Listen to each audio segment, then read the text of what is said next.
Record भाषण करेंगे।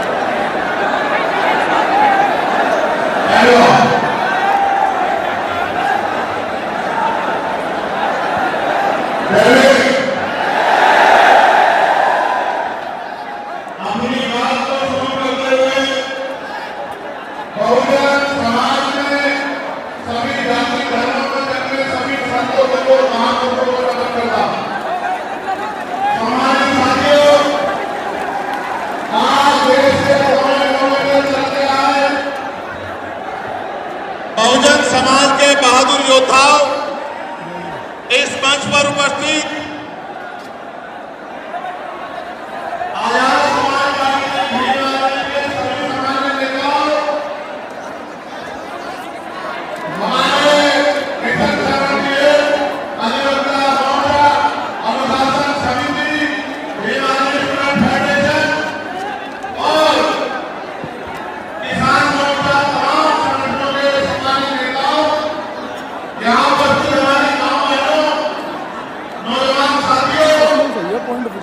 सारी आ रही है।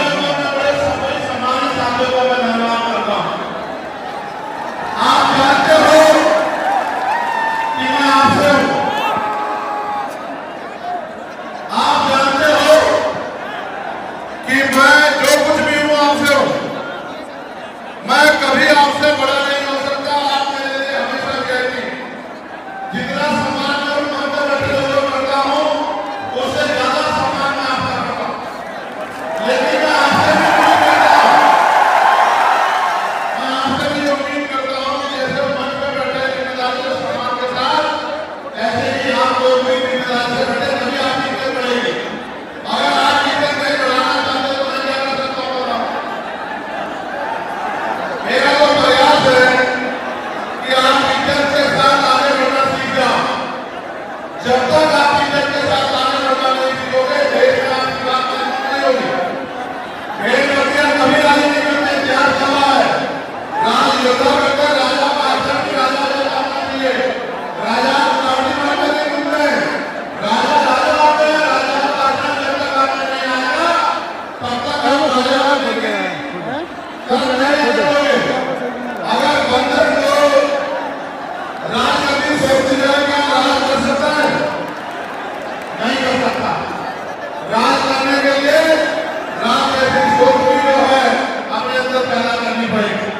हमारे साथियों, आज का जो आंदोलन था आप लोग जानते हैं कि वो हमने रणनीति मैदान में रखा था। कौन से मैदान में?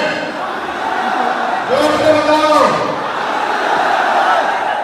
लेकिन रणनीति मैदान के पास हमारे मुस्लिम भाइयों का एक कार्यक्रम होता है जिसको हम लोग खेलों के नाम से जानते हैं।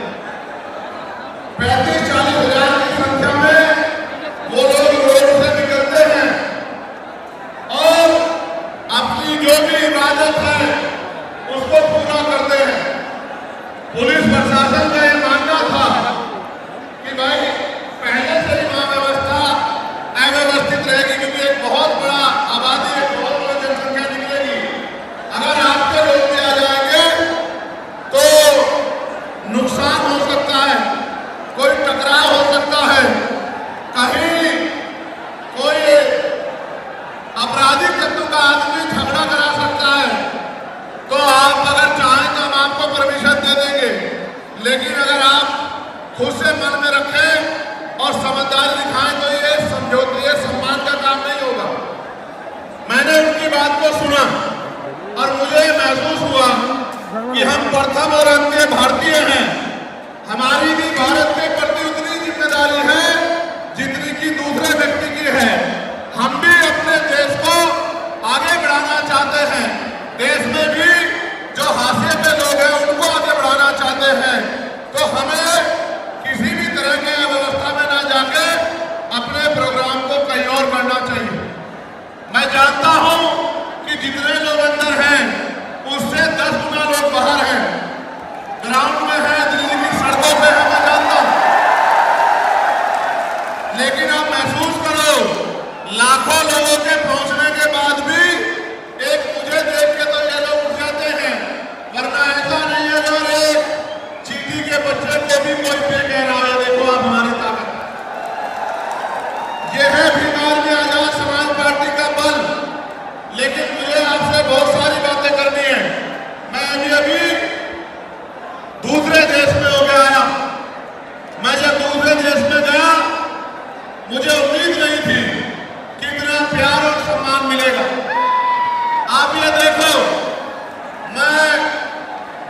किया गया तो लगभग 10 देश के लोग आए मिलने के लिए।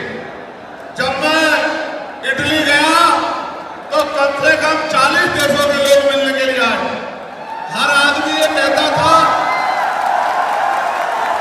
कि भैया मैं अपने राष्ट्र की तरफ से, अपने देश की तरफ से, वहां रहने वाले बहुजन समाज के लोगों की तरफ से पैगाम लेके आया हूं कि भाई चंद्रशेखर आजाद हमारे स्टेट में भी आए, हमारी कंट्री में भी पहुंचे और आगे अपनी बात को रखे।